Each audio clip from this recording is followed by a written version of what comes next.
아직까지 못하고 고향이 멀리 비공과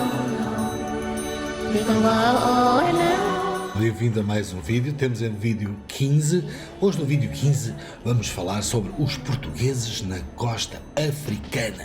Quando nós chegamos lá, passamos o Cabo Bugidor, não é, os gilianos, e vamos descobrir afinal o que é que havia dali para baixo. Ora bem, então no nosso manual está então aí a referir-me como é que viviam estes povos da África. Ora bem, quando os portugueses então começam a explorar a costa africana e começam a ir à terra e ver os territórios, o que é que se passava, onde é que tal havia o ouro, as malaguetas, enfim, aquilo tudo, então começaram então a descobrir que os povos africanos tinham os costumes muito diferentes dos europeus e até dos portugueses. Para já, estavam organizados em reinos.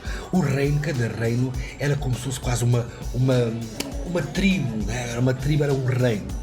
E esses reinos, essas tribos, eles entre eles também disputavam às vezes os territórios, havia algumas lutas entre eles. Eles eram caçadores-recoletores, viviam no que a natureza lhes dava, exatamente como o homem primitivo que nós falámos, da recoleção dos alimentos, viviam em palhotas, em casas feitas de palhotas, e uma coisa que estranhou muito aos europeus e aos portugueses neste caso, falando de nós que quando chegámos lá aos portugueses, foi que eles praticavam a poligamia, que está aqui a falar a poligamia que na nossa cultura nunca foi, e hoje em dia continua a não ser permitida e culturalmente não faz parte, que é apenas o simples facto de que um homem pode ter várias mulheres, pode ser casado com várias mulheres, casado legalmente, ou seja, acaba por ter várias famílias. Para nós aquilo foi muito estranho, mas eles viviam assim, faz parte da cultura deles, e ainda hoje, que existem tribos, sabes disso, a situação ainda às vezes se mantém neste aspecto.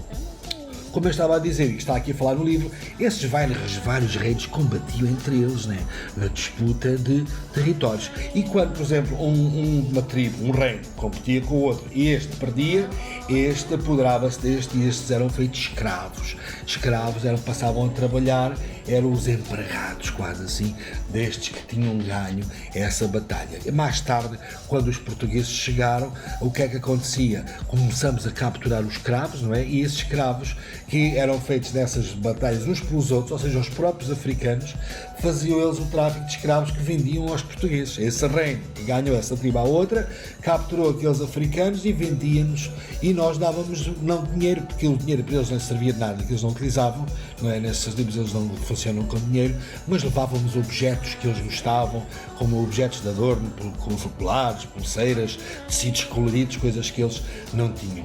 E era assim que nós fazíamos esse comércio com esses povos e que acabavam por nos vender esses escravos, como está a falar aqui, e que depois eram levados para outros sítios para trabalharem longe de casa.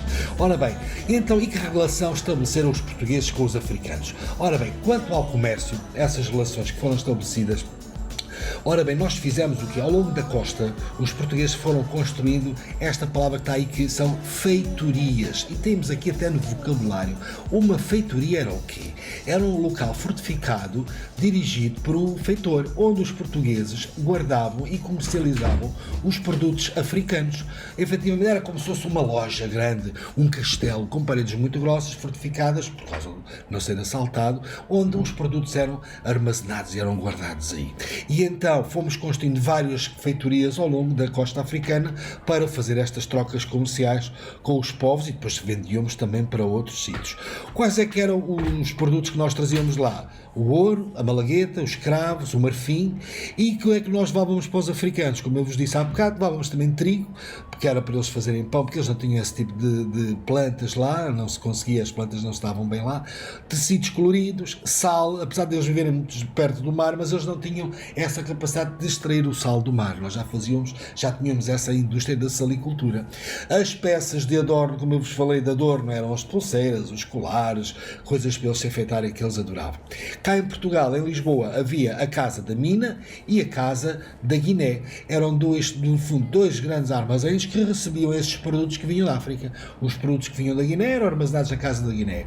Os que vinham da Mina, ou de São Jorge da Mina, eram guardados nessa Casa da Mina, eram marcados os preços e depois vendíamos, quer cá para Portugal, quer até para outros países do norte da Europa, fazíamos esta exportação.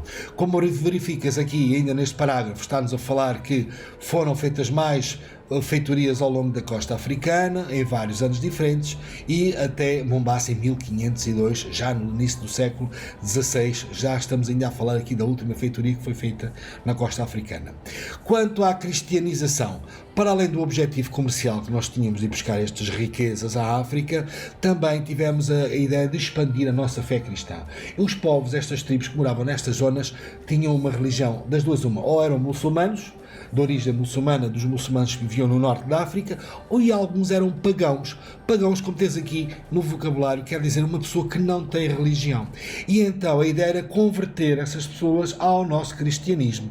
E efetivamente um dos povos que foi convertido ao cristianismo foi o povo do Congo, que até encontramos aí ao lado, embaixo, este povo, que foi um povo africano que nós convertemos à nossa religião. Aliás, vemos aí o rei, digamos, o rei dessa tribo, né, desse reino, né, tinha um rei, porque cada reino desses, essa tribo tinha sempre um importante, a pessoa que era como se fosse o rei dessa tribo. Já usei uma coroa com uma cruz, reparem nesse pormenor que está aí destacado.